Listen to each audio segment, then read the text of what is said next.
برادران ملت اسلامی، السلام علیکم ورحمۃ اللہ وبرکاتہ۔ الحمد للہ وکفا وسلام علی حبیبہ المصطفیٰ، اما بعد فاعوذ باللہ من الشیطان الرجیم، بسم اللہ الرحمن الرحیم۔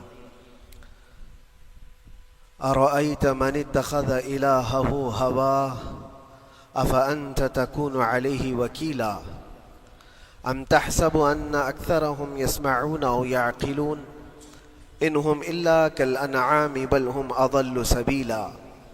صدق اللہ مولانا العظیم۔ بارگاہ رسالت معاب صلی اللہ علیہ وسلم میں درود پاک کا ہدیہ پیش کریں۔ اللہم صل علی سیدنا و مولانا محمد معدن الجود والکرم وآلہ واصحابہ الکرام وابنہ الکریم وبارک وسلم صلاة دائمة سرمدا ابدا۔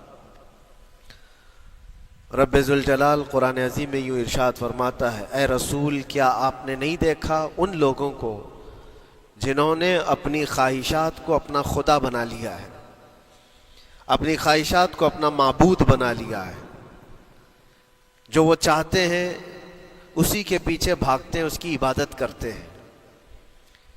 اور اللہ تعالیٰ فرماتا ہے، اے نبی کیا آپ ایسوں کی سفارش کریں گے اور ایسوں کے آپ وکیل بنیں گے جو اپنے خواہشات کے پجاری ہیں؟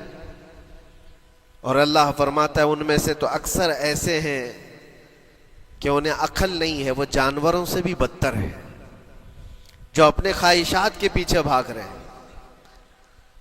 شیخ اعظم سیدنا محی الدین ابن عربی رحمۃ اللہ تعالی علیہ، ان کی کئی چیزیں لوگوں میں ایسی بھی مشہور تھی کہ شیخ محی الدین ابن عربی ایسے ایسے الفاظ بول جاتے ہیں جو شریعت میں ہوتے نہیں ہیں۔ بہت سارے مسائل ان کے ہیں، لیکن ایک بار شیخ محی الدین ابن عربی بیٹھے ہوئے تھے، کرسی پر ہے، سامنے مریدین بھی ہیں، بہت سارے ملنے والے لوگ بھی آئے ہوئے ہیں۔ اسی اثنا میں انہوں نے ایک جملہ ایسا کہا، واقعی اگر آپ کے سامنے بھی ایسی بات آئے تو آپ بپھر جائیں۔ شیخ محی الدین ابن عربی کہتے ہیں، اے لوگو جو تم سب یہاں میرے پاس بیٹھے ہو، تمہارا خدا میرے پاؤں کے نیچے ہوتا ہے، تمہارا خدا میرے قدموں کے نیچے ہوتا ہے۔ سب ظاہر سی بات ہے، جیسے ایسا جملہ سنا تو اٹھ کر کے لوگ بھاگنا شروع ہو گئے کہ آدمی کافر ہو گیا۔ شیخ اعظم ہیں یہ، حضرت محی الدین ابن عربی، جن کی بہت ساری کتابیں ہیں، تصوف میں آپ کا ایک بہت بڑا باب ہے۔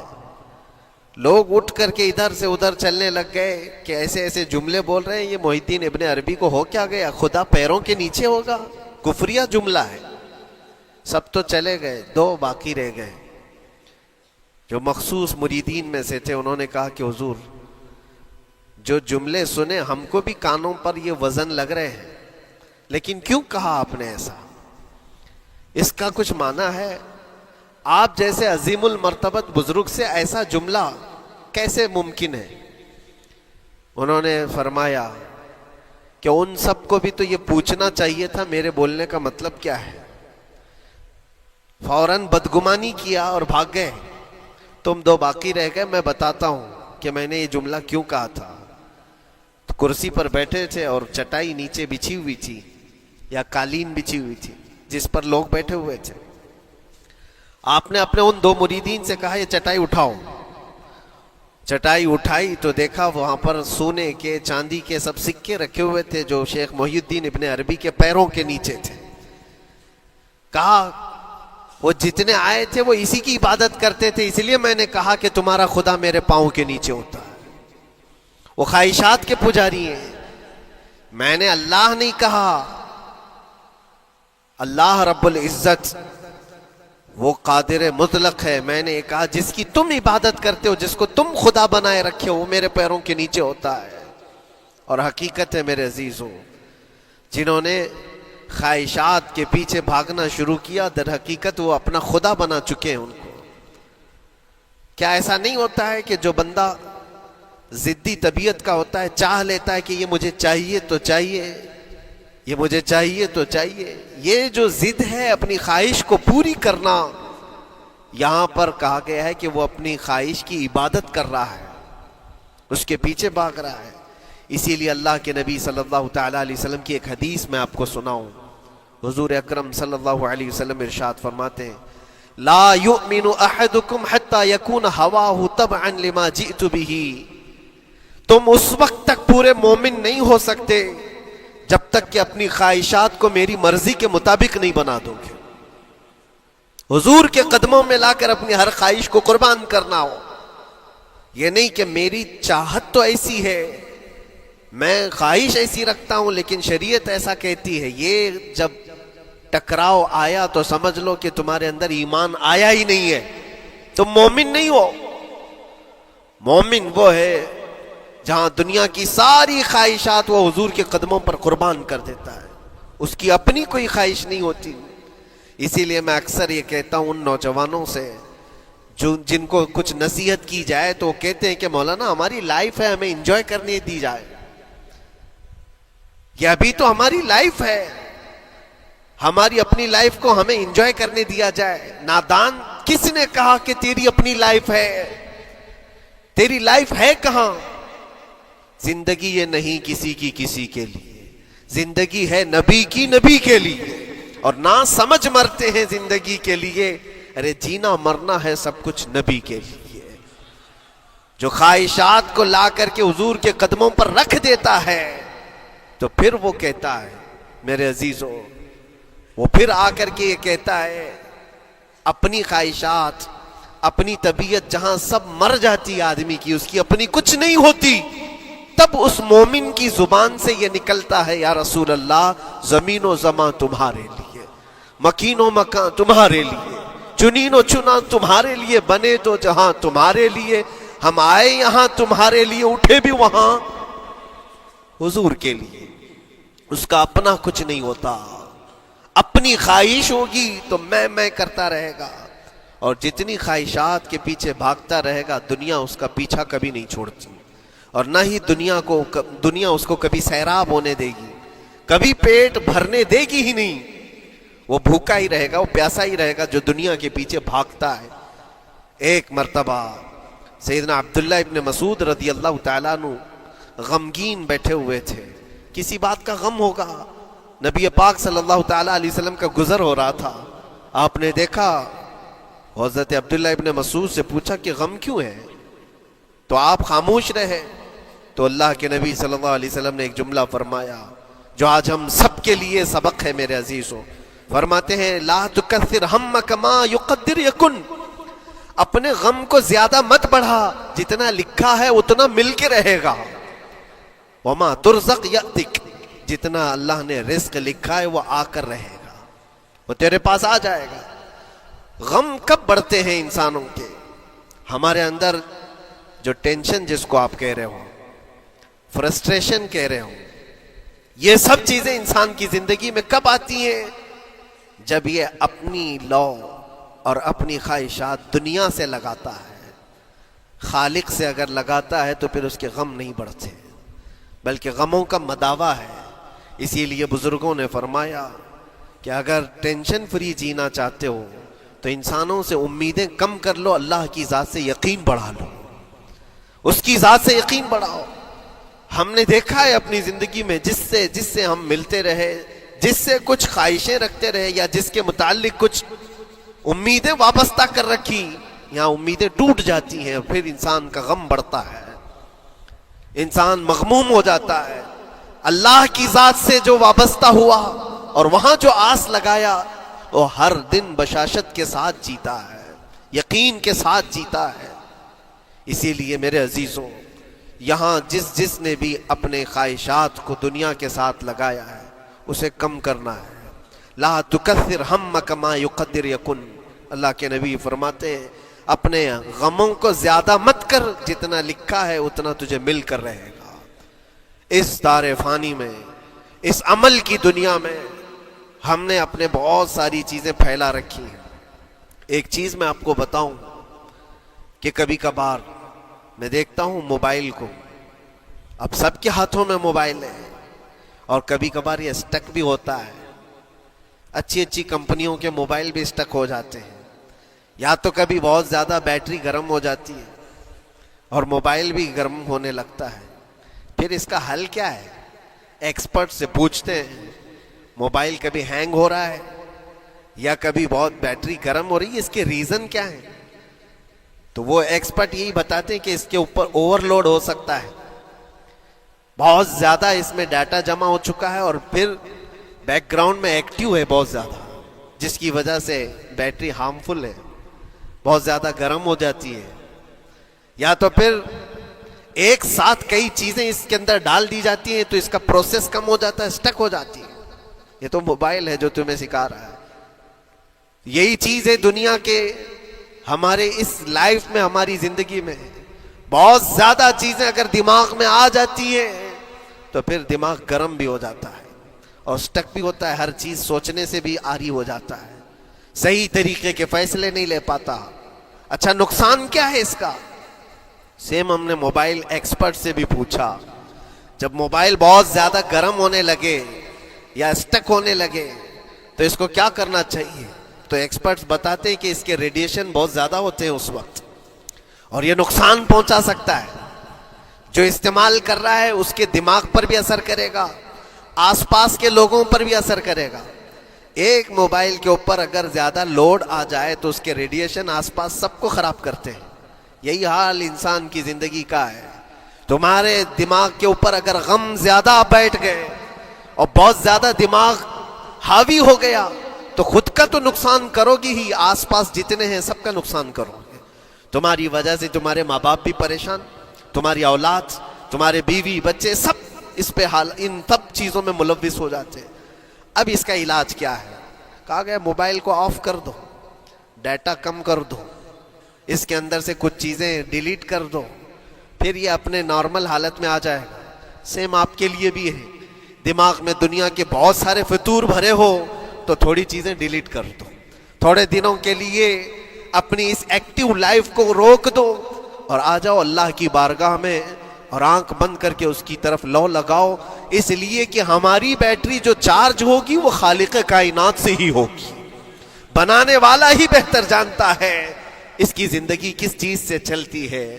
اور اسی لیے کہا ہے, امام غزالی رحمۃ اللہ تعالی علیہ فرماتے ہیں, جو بندہ اللہ کے ذکر سے کئی دن تک غافل ہوتا ہے تو مردہ لاش ہے جو چل رہا ہے, بازاروں میں جو چل پھر رہا ہے, ذکر الہی نہیں کرتا تو اس کی روح ختم ہونے کے قریب آئی ہے, یہ زندہ لاش ہے.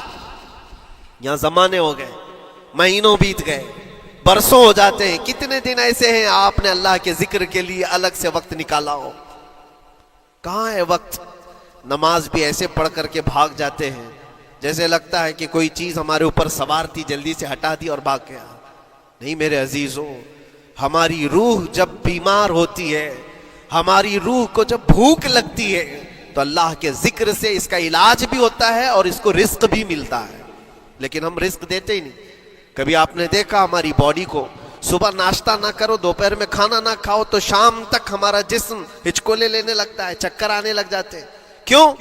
جسم 2 وقت کے کھانے کو چھوڑنا برداشت نہیں کر پاتا, کمزوری آ جاتی ہے.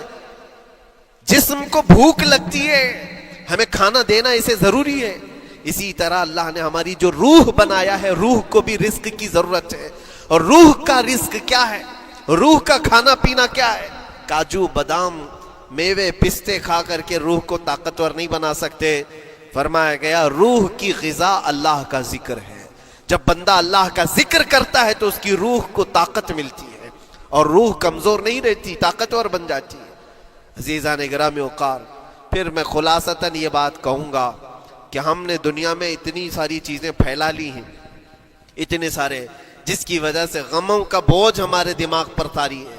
اور ایک وقت وہ آئے گا جب ساری چیزیں چھوڑ کر کے فوراً بھاگنا پڑے گا, نکلنا پڑے گا. کچھ لوگوں کے متعلق کہا گیا ہے کہ روح نکلنے کے وقت اس کو بہت تکلیف ہوتی ہے, سب کے لیے نہیں. کچھ ایسے لوگ ہیں جن کی روح نکلنے کے وقت درد زیادہ ہوتا ہے, تکلیف زیادہ ہوتی ہے مرنے کے وقت. پوچھا گیا کیوں؟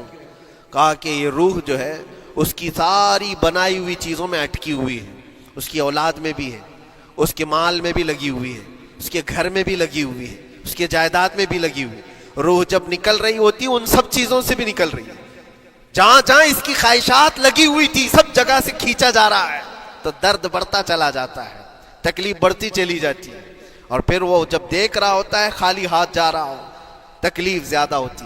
اسی لیے میرے عزیز و اللہ کے نبی صلی اللہ تعالیٰ علیہ وسلم کا جب آخری وقت آیا، آپ کے وصال کا وقت آیا، حضور نے اپنی بیویوں کو بلایا، ازواج مطہرات کو بلایا اور پوچھا کہ کس کے پاس کتنا سونا ہے، کتنا زیور ہے۔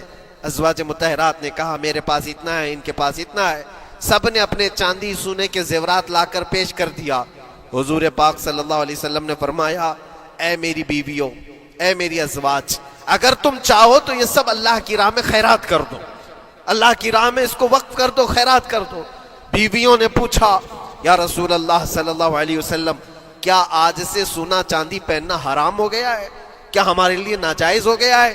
نبی پاک صلی اللہ علیہ وسلم نے فرمایا نہیں، زینت تو تمہارے ہی لیے ہے، سونا اور چاندی تمہارے لیے ہے، حرام نہیں ہے، ناجائز نہیں ہے، لیکن میں دیکھ رہا ہوں میری زندگی کا آخری وقت آ گیا، میں رب ذوالجلال کی بارگاہ میں جانے والا ہوں، میں یہ چاہتا ہوں کہ اس حال میں دنیا سے جاؤں کہ میرے گھر میں سونا چاندی کا کوئی ٹکڑا پڑا ہوا نہ ہو اور اللہ کی بارگاہ میں فقیر اٹھایا جاؤ۔ یہ نبی پاک صلی اللہ تعالیٰ علیہ وسلم کی خواہش ہے کہ میں اللہ کی بارگاہ میں اس حال میں جاؤں کہ میرے گھر میں کوئی چیز رکھی ہوئی نہ ہو، سونا اور چاندی، مال و دولت۔ کیونکہ میرے عزیزو اسی سے اندازہ کرو انسان اپنی خواہشات میں اتنا گھر جاتا ہے کہ اس سے نکلنا اس کے لیے مشکل ہوتا ہے، اور روح نکلنے کے وقت یہی تو تکلیف ہوتی ہے کہ کہاں کہاں کیا کیا بنایا تھا، کتنا جمع کیا تھا، حساب کرتے کرتے اس کی روح نکل جاتی ہے۔ ہم نے دیکھا ہے، میں اپنا ایک تجربہ بتاتا ہوں، عمرہ سے ہم واپس آ رہے تھے، 40 لوگوں کا قافلہ تھا، ایئرپورٹ پر پہنچے، بہت تاخیر ہو چکی تھی اور فلائٹ کا وقت بہت کم رہ گیا تھا، اور حاجی لوگ ماشاءاللہ جاتے ہیں تو خوب بھر بھر کر کے سامان بھی لیتے ہیں، کیا کیا سامان تھے سب کے پاس، اور ہمارا بار بار جانا آنا ہوتا ہے، میں کبھی کوئی زیادہ چیزیں رکھتا نہیں۔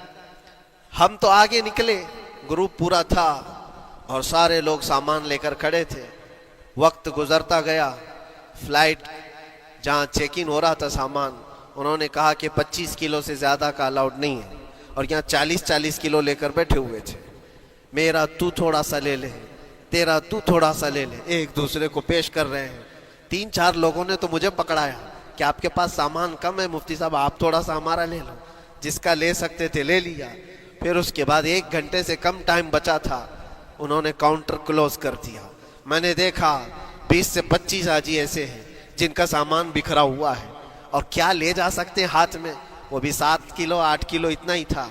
ان کی خواہشات میں دیکھ رہا تھا، کوئی مسلح اٹھاتا ہے، کوئی کھجور اٹھاتا ہے، کوئی کہتا ہے نہیں میرے بچوں کے لیے کھلونے لیا تھا اس کو لے لیتا ہوں، وہ لے لو تو مسلح چھوڑنا پڑتا ہے، یہ لے لو تو کھجور چھوڑنا پڑ جاتا ہے۔ کسی نہ کسی طرح سے وہ لوگ آخری وقت 2-4 چیزیں لے کر کے نکل رہے تھے، اور بکھرا ہوا پورا سامان ایئرپورٹ پر ایسے ہی موجود تھا، 1-2 کلو نہیں، کتنے کلو کا سامان چھوڑ کر کے یوں ہی آنا پڑا۔ یا تو پھر فلائٹ کے سفر پہ جاؤ یا سامان میں لگے رہو، 2 ہی آپشن تھے، اور کون وہ چھوٹے سامان کے لیے اپنا سفر ملتوی کرتا۔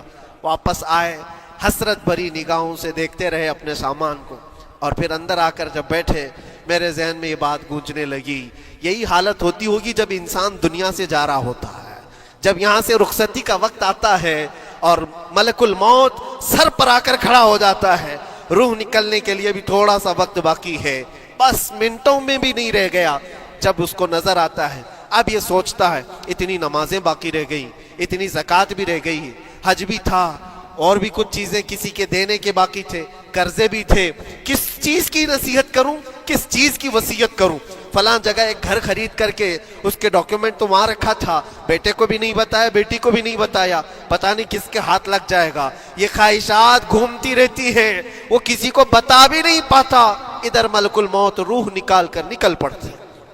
یہ انسان کی شارٹ لائف ہے، مختصر سی زندگی ہے، جہاں یہ خواہشات دھری کی دھری رہ جاتی ہیں۔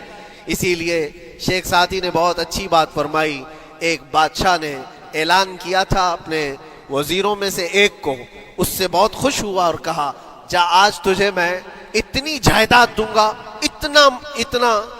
اتنی زمین، اتنی پراپرٹی دوں گا، جتنا تو اپنے ہاتھ میں ایک لکڑی لے کر گھیر دے گا، جتنی زمین تو گھیرے گا اتنی تیرے نام لکھ دوں گا، لیکن اس کے لیے ایک شرط ہے، صبح یہ لکڑی لے کر تو راؤنڈ مارنا اور اتنا گول سرکل بنانا سورج ڈوبنے سے پہلے تک، جتنی زمین گھیر لے گا وہ پوری تیرے نام پر۔ اس نے سوچا کہ اتنی بڑی زمین میں گھیر سکتا ہوں ایک پورے دن۔ میاں ممبئی والے اچھی طرح جانتے ہیں 4x4 کی جگہ مل جائے تو یہاں کتنی بڑی غنیمت ہوتی، اور اس بندے کو بادشاہ نے کہا لکڑی ہاتھ میں لے لے اور لکیر کھینچ، شام ہونے سے پہلے جتنا کرے گا پورا تیرے نام پر۔ وہ نکلا اور جب لکیر کھینچتے جب چلنے لگا، پیچھے مڑ کے دیکھتا تھا بہت لمبی ہو گئی ہے، اتنی زمین میرے نام پر ہونے والی ہے۔ دوپہر ہو گئی، وہ واپس آنا نہیں چاہ رہا ہے، واپس آ کر کے سرکل پہ ختم تو کرنا ہے جہاں سے شروع کیا تھا۔ سوچتا اور تھوڑا کرتے وہ اثر ہو گئی اس کی۔ اب اس کو لگا کہ واپس پلٹنا چاہیے، کئی کلومیٹر ہو گئے تھے، اتنے کلومیٹر کی زمین اب وہ اپنے نام پر کروانے والا تھا، لیکن جب واپس پلٹنے کا وقت آیا سانس پھولنے لگ گئی، کیونکہ صبح سے چل رہا ہے، کھایا بھی نہیں ہے، پیا بھی نہیں ہے، جس چیز کو جمع کرنے کے لیے دوڑتا رہا۔ اب سورج پیلا پڑ گیا، ڈوبنا کے وقت قریب آنے لگا تو اب بھاگنا شروع کیا۔ بادشاہ اور اس کے وزیر انتظار کر رہے تھے کہ یہ لوٹے گا بھی۔ اب دیکھا بڑی دور سے یہ دوڑتا آ رہا ہے، اپنی لکڑی کو لکیر زمین پر کھینچتے ہوئے کہ جلد سے جلد اپنے اس پوائنٹ پر پہنچ جاؤں جہاں سے شروع کیا تھا۔ سانس پھولنے لگ گئی، دوڑتے ہانپنے لگ گیا، سورج ڈوبنے کے قریب آ گیا، آخری کرنیں باقی تھی اور اس کا پوائنٹ بھی قریب آ گیا تھا۔ دوڑتے کسی طرح سورج غروب ہونے سے پہلے پہنچ گیا وہاں پر، لیکن کثرت سے بھاگنے کی وجہ سے ٹھوکر کھا کر کے گر گیا اور اپنے اس پوائنٹ پر لکڑی لا کر کے جمع کر دیا۔ بہت بڑا سرکل، بہت بڑی لکیر کھینچا تھا، لیکن ایسا گرا کہ دوبارہ اٹھ نہیں سکا۔ جب سپاہی اٹھانے کو آئے تو اس کی موت ہو چکی تھی، اس کی روح نکل چکی تھی، اتنا دوڑا تھا اس کی روح نکل گئی۔ بادشاہ نے کہا اس نے صبح سے لے کر شام تک اپنے نام جائیداد کرنے کے لیے اتنی دوڑ لگائی، بہت لمبی لکیر کھینچا، اتنی بڑی پراپرٹیز کے نام پر ہوتی، لیکن عقل مند دانشور تھا بادشاہ۔ اس نے کہا جہاں یہ گرا ہے وہیں اس کو دفن کرو، اور اس کے بعد اس کی قبر پر لکھا گیا تھا کہ اس کو ضرورت اتنے 2 گز زمین کی تھی، دوڑتا کتنا لمبا رہا، صبح سے شام تک اتنی لمبی لکیر کھینچ لیا، لیکن سونے کے لیے اس کو جو جگہ چاہیے تھی وہ بس اتنی ہی سی تھی، وہ 6 فٹ کی جگہ۔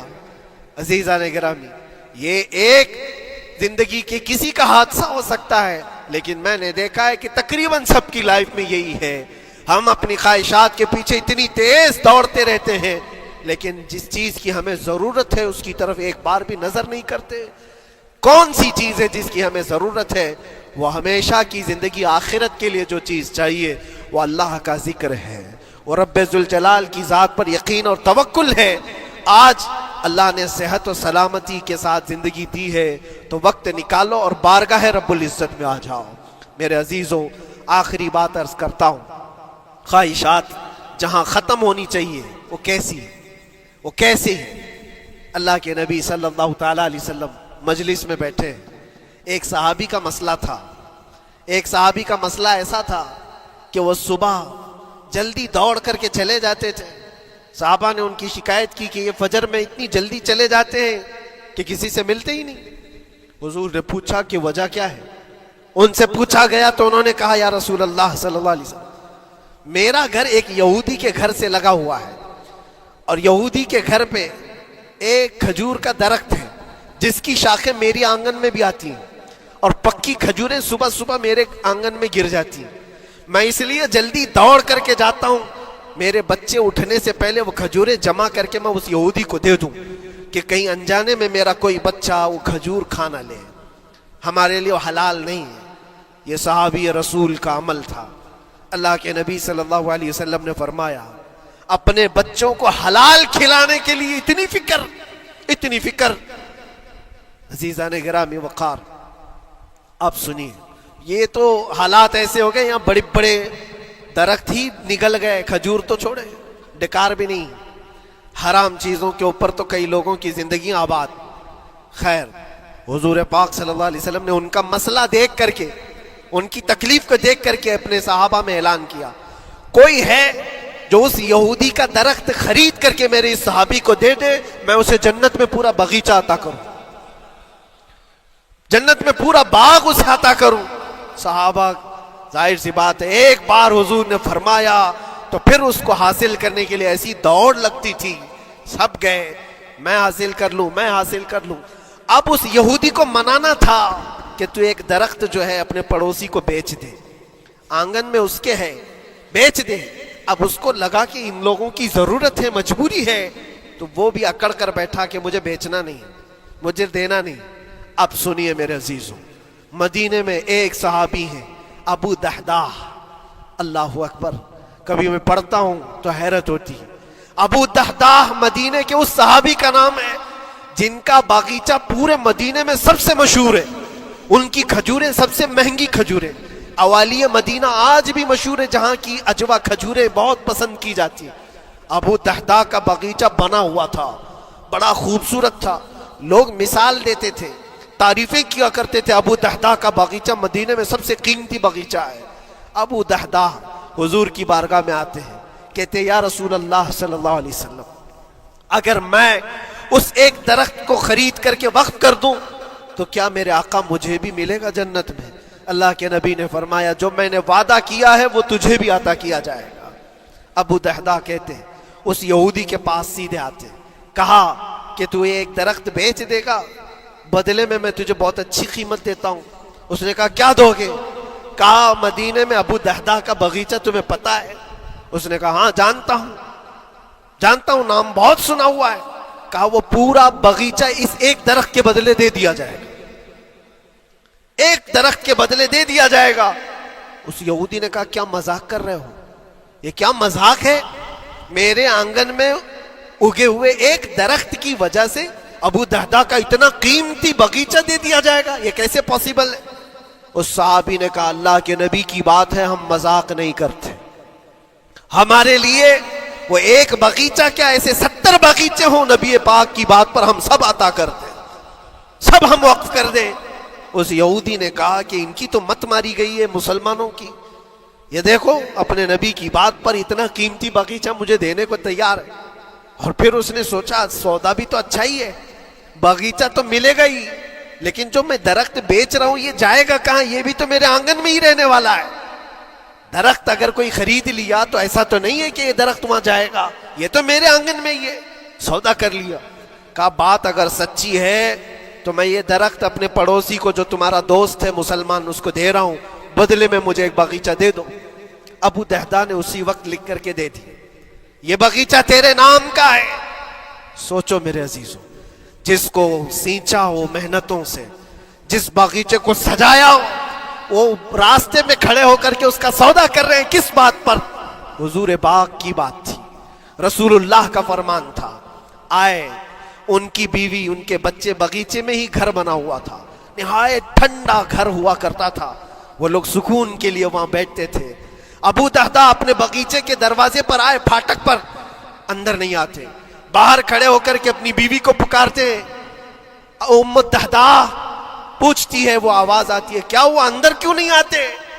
باہر کھڑے ہو کر ابو دحداح کہتے ہیں بیگم باہر آ جا، یہ باغیچہ بک چکا ہے، اب ہمارا نہیں ہے، سامان لے، بچے لے اور باہر آ جا۔ بیوی نے کہا یہ کیسے اچانک؟ نہ کچھ کہا نہ کچھ بتایا، لیکن وہ عورتیں دنیا دار عورتیں نہیں تھیں، وہیں سے اندر سے کہتی ہے ابو دحداح میرا تم پر یقین ہے، اگر سودا کیا ہوگا تو بہت بھاری سودا کیا ہوگا، ورنہ ابو دحداح کا باغیچہ مدینے میں بیچے جانے کے قابل نہیں ہے، کون ہے جو اس کی قیمت لگائے گا؟ میرا گمان یہ ہے کہ میرا شوہر اگر سودا کیا ہوگا تو بہت اونچا سودا کیا ہوگا۔ ابو دحداح نے کہا میری رفیق حیات باہر تو آ جا، میں تجھے بتاؤں کون سا سودا کیا ہے، باہر آ جا۔ بچوں کو لیتی اپنا سامان سمیٹتی ہے اور اسی وقت باغیچہ چھوڑ کر کے باہر نکل آئی. ابو دہدا سے پوچھتی ہے یہ اچانک سودا کرنے کی کیا ضرورت پیش آئی؟ یہ اس طرح سے اچانک تم نے سودا کر لیا اور مجھے باہر بلایا؟ کیا سودا کیا؟ کتنے پہ بیچا؟ ابو دہدا نے کہا میرے ہاتھ میں پیسہ تو 1 روپیہ نہیں، 1 درہم نہیں ہے. کہا پھر کتنے میں بیچا؟ کہا اندازہ بھی نہیں کر سکتی. اللہ کے نبی نے فرمایا میرے اس صحابی کے لیے جو ایک درخت خرید کر کے دے دے اسے میں جنت کا باغیچہ عطا کروں گا. میں نے اپنے دوست مسلم بھائی کے لیے اس کا درخت خرید کر کے وقف کیا ہے اور بدلے میں اس یہودی کو یہ باغیچہ دے دیا ہے. بیوی وہ نہیں تھی جو یہ کہتی کہ مت ماری گئی ہے تیری، گھر بیچ کے آ گیا، فلاں کر کے آ گیا. وہ دنیا دار عورت نہیں تھی. ہاتھ اٹھاتی ہے اور سر پر رکھتی ہے اور کہتی ہے ابو دہدا مجھے تمہارے بارے میں یہی یقین تھا، قسم رب ذوالجلال کی اگر وہ یہودی اس باغیچے پر نہیں مانتا تو ہمارے پاس اور جو کچھ تھا سب دے کر کے ہم نبی پاک کی بات پر عمل کر لیتے. حضور کی بات تھی، وہ یقین تھا. دنیا دے دیا، خواہشات قربان کر دیا قدم مصطفیٰ پر. اسی لیے اقبال نے کہا ہے کہ جو کچھ بھی ہمارے پاس ہے وہ نام مصطفیٰ سے ہے. آبروئے ماز نام مصطفیٰ، ہم سب کی عزت و آبرو مصطفیٰ کے نام سے ہے. وہاں اپنی خواہشات قربان کر دو، ختم کر دو.